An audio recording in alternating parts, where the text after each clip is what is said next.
takes about 10, 12 seconds here.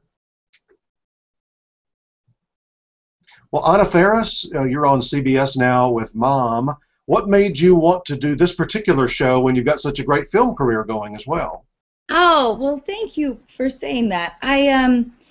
This came along at such a great moment in my life. I had when the pilot was, when they were considering me for the show, I had my baby was only 4 months old, and so I wanted a project that I really loved, and ideally something close in town. I was sort of at a crossroads. I think that sort of new mom crossroads that you go through as a parent, and I loved the character. I loved the idea of being able to play a character for a while, for hopefully, ideally, at least a few seasons. We'll see what happens. But I loved that idea. I loved that she was so complicated and messy, and I don't get a chance to play those kinds of characters very often.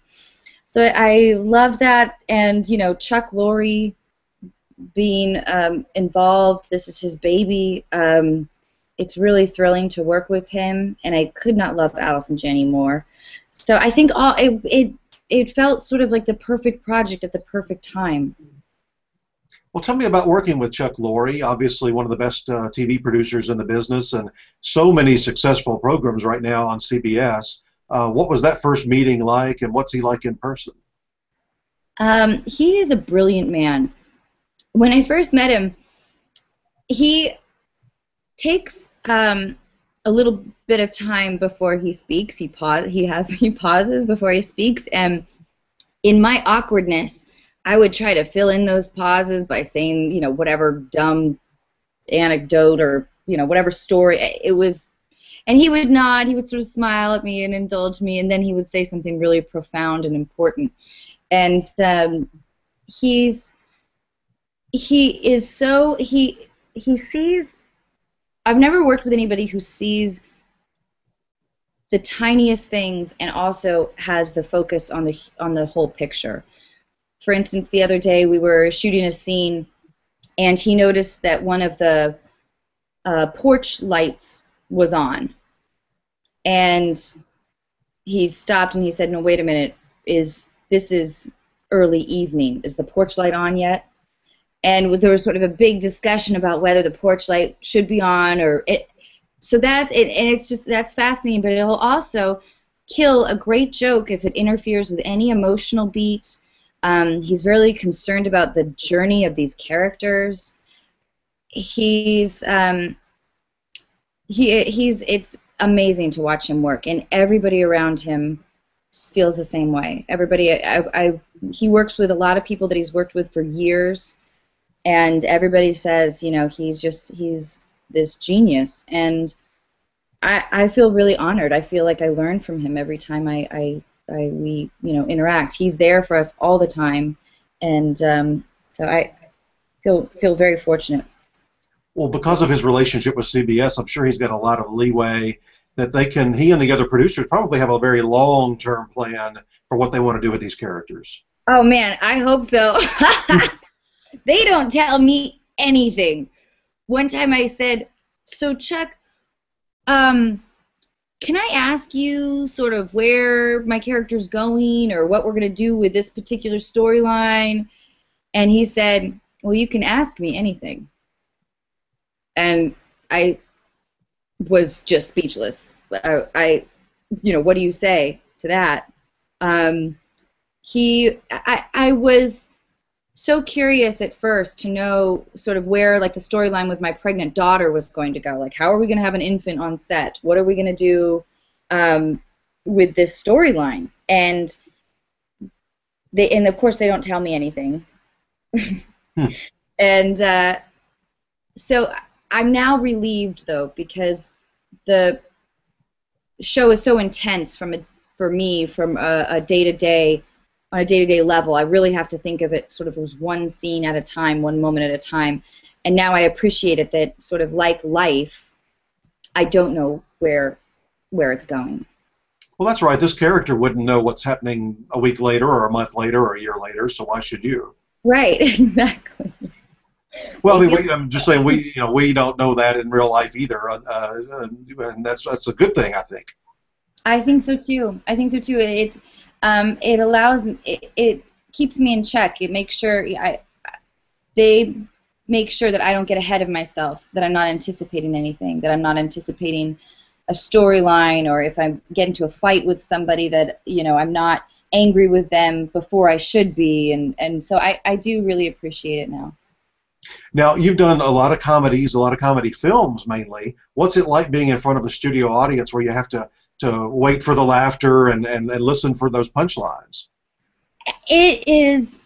It's so amazing. I grew up doing local theater in Seattle, and I loved that experience. There's the thrill of performing live is like nothing else.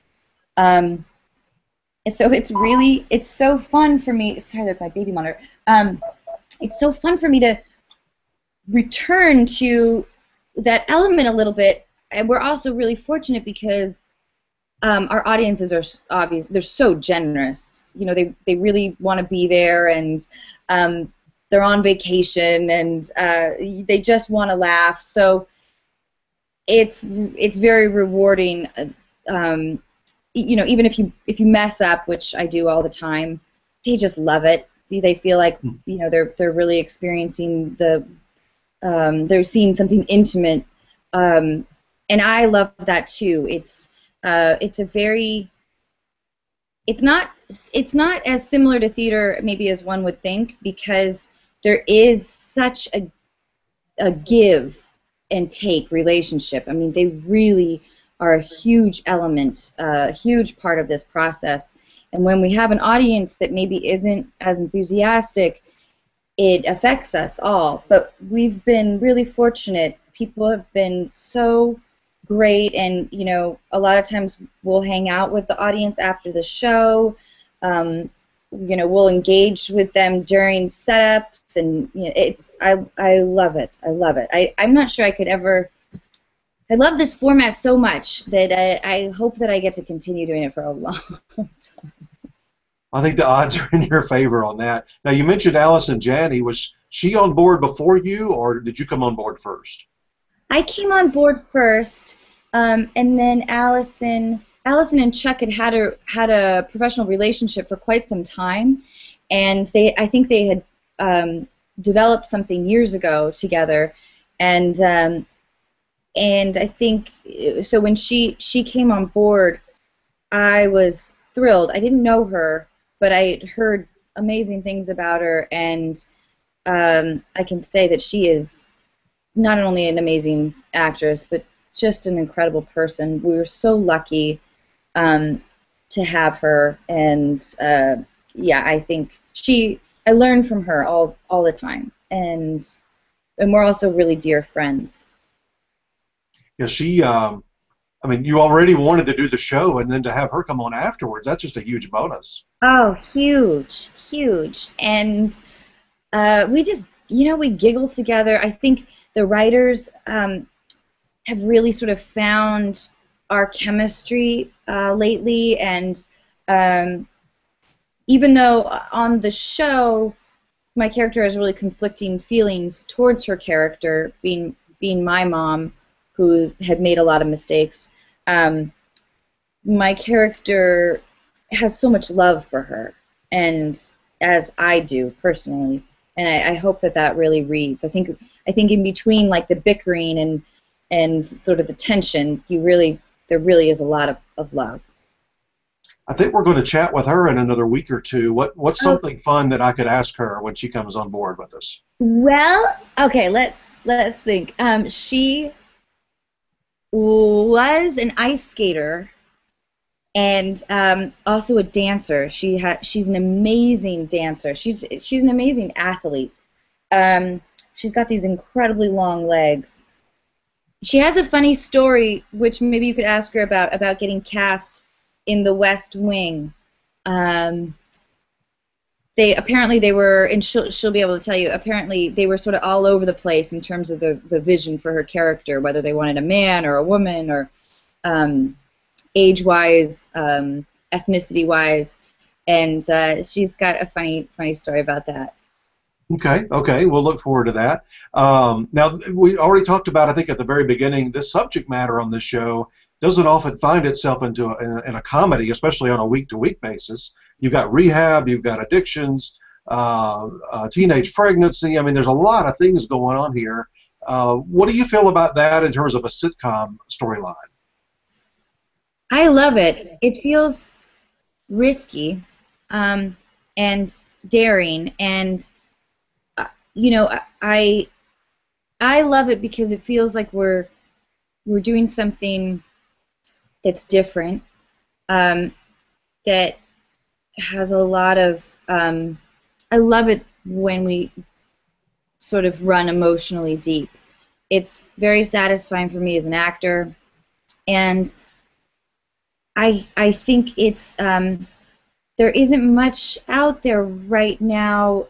I think the trend in comedy hasn't been to necessarily go to these darker, real places that are issues that a lot of Americans are dealing with, in terms of a financial struggle, being a single mom, being a recovering alcoholic, and teen pregnancy. I am always like, wait a minute, so this is still a comedy? Are we still supposed to be laughing here? But I think I find it just so satisfying, and I'm so proud that we do go to these places. You know, it reminds me of those, you're too young for this, but I'm not, the 70s shows that, I mean, they tackled all of this stuff, All in the Family, One Day at a Time. They really did. They really tackled this stuff, and they were family-oriented shows that talked about these issues way back in the 70s. But you haven't had a lot of that the last few decades. I think you're right, and I love that. I've been watching Roseanne episodes, and I love it sort of when you can have an emotional investment towards these characters that are going through big life change.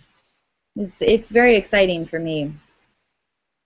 I would imagine too, you know, these types of shows, these types of comedies, I think as you get further down the line and you have more and more years on the air, your audience develops that relationship with the characters, and you can do even more stuff.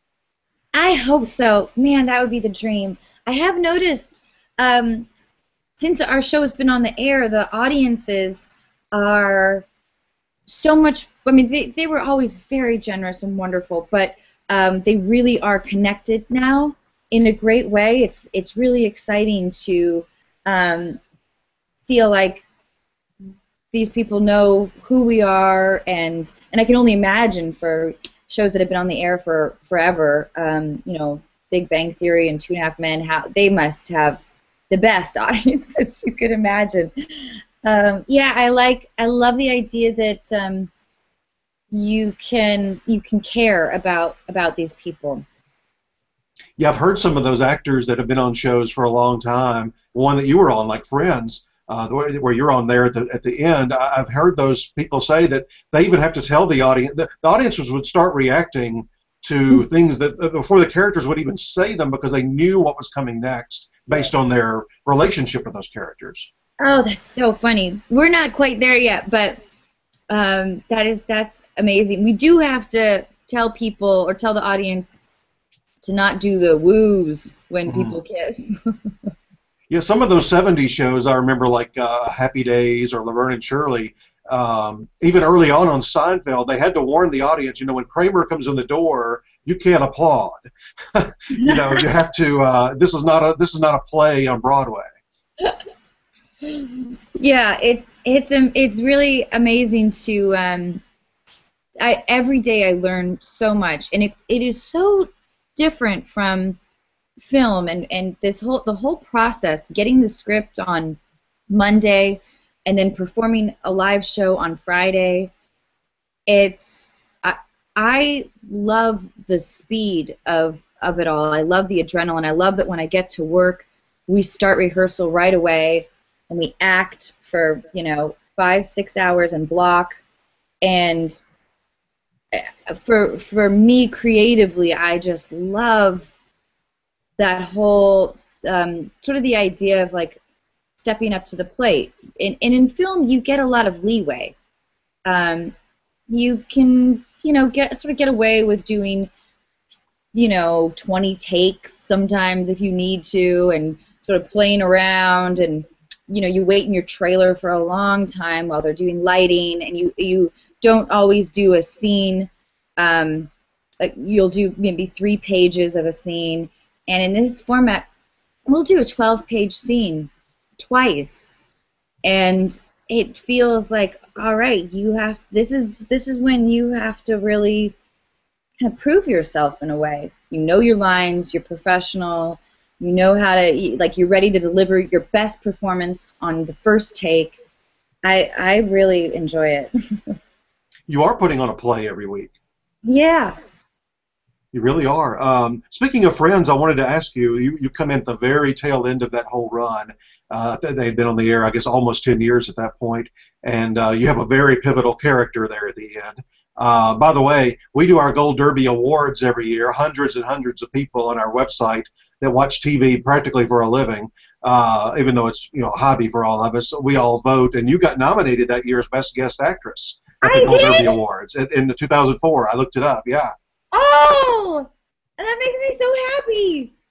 You didn't win that year, I'm sorry to say. Well, listen, it's an honor to be nominated. But yeah, I mean, you were that particular year. I believe it was. I'll look it up while you're talking in a moment. But it was some heavyweight kind of contenders that year, and as there always are on guest stars. But what was it like working with that cast and that crew as they're kind of wrapping up everything after 10 years?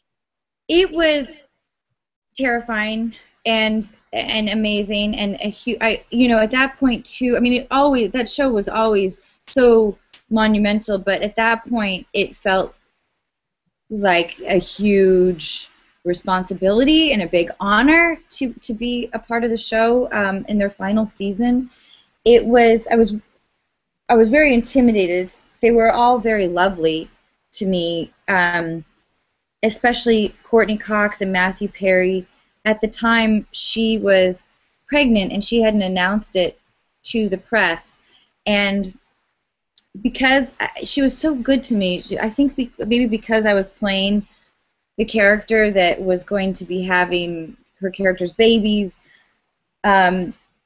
we had a really lovely bond, and she was great. Everyone was, and they were very sentimental. They were at a very sentimental place, and so there were all kinds of group hugs, and I never knew if I should.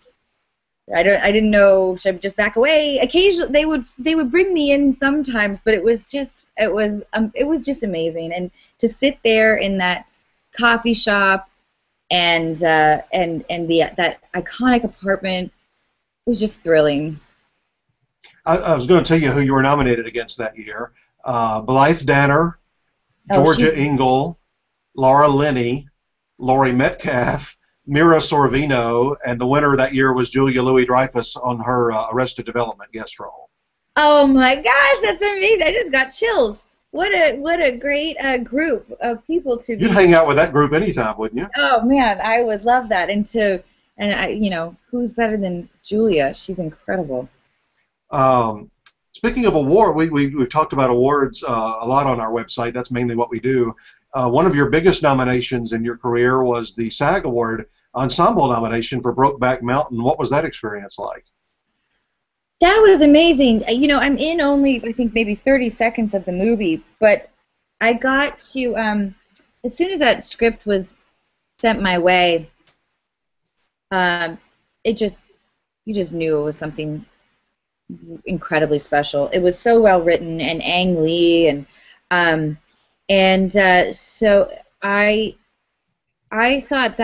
think that movie is so profoundly important and has changed our culture in a way. And so I'm just very, very proud, even though my character is incredibly obnoxious.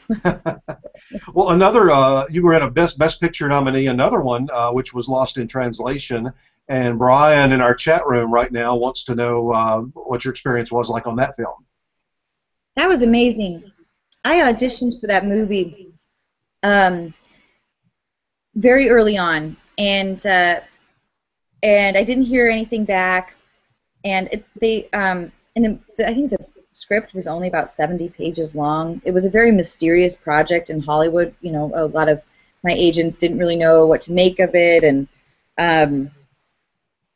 I think I found out that some of my friends were auditioning for it, and I thought, well, that's not mine. Even though I felt like I really owned it in the room, felt really good about that audition. And so then about 6 months later, I actually got the role and flew to Tokyo and did pretty much what I had done in my audition, that same kind of obnoxious, loud.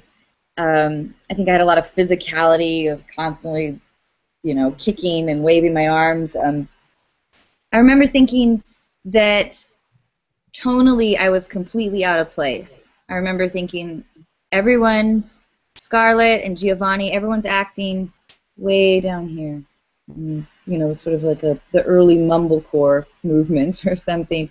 And I came in with this very loud character, and I thought, they might fire me. There's probably a good chance they're going to fire me. I don't know. It's interesting to come into a movie halfway through because you don't fully understand what the tone is, what the levels are, what the vision is. But that was a huge honor. I found out later, that there was like some Cameron Diaz rumors that I was, my character was a version of her, and I feel terrible about that. Well, I you do. didn't know. I mean, you played it like you wanted to play it, so. Yeah. I want. So anyway, I loved. It was amazing to meet Bill and to work with Sophia and Scarlett, and we got to stay at that unbelievable hotel. So it was very. I feel very honored that I was a part of both those movies. Now, one of my favorite shows is Saturday Night Live, and you've gotten to host that twice. What? Tell me about especially the first time. What's it like the first time? Oh man, beyond terrifying. At some point, it's so blurry too because you work hard all week, and then you're sort of placed on the mark, or you're staring at the back of that door basically where the band is playing, and you walk down the steps and you walk to your mark on the stage, which is right at the very edge of the stage. And when you're a lady in heels, that's terrifying as well. But there's that moment where you're staring at the back of the door and you think, I can't do this. I gotta run away. I'm gonna run away. I'm gonna run far, far away. And then you're out there, and then it's a blur, and amazing. And to be asked back a second time was just, one of those surreal experiences. I'm really hoping that my husband gets to host at one point, because I think he'd be great, and it'd be really nice to be backstage and knowing that I didn't have to go out there. Well, your husband, Chris Pratt, I was going to finish up by asking about him. He's been nominated at our Gold Derby Awards, too, for Parks and Recreation, and along with Nick Offerman in that same category. But tell me, when you were thinking about doing TV and when you actually signed on for Mom, did he have any kind of advice for you? Well, we work in different formats.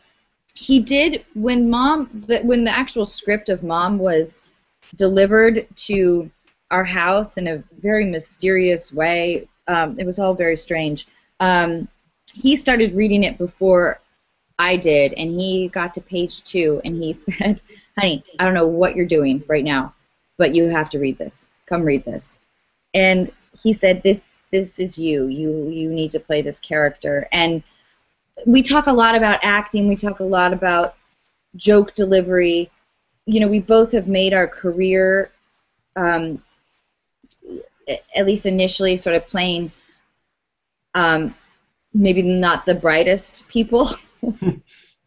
And there's a certain skill in that, I guess, which is basically just, you know, you have to be willing to be an idiot.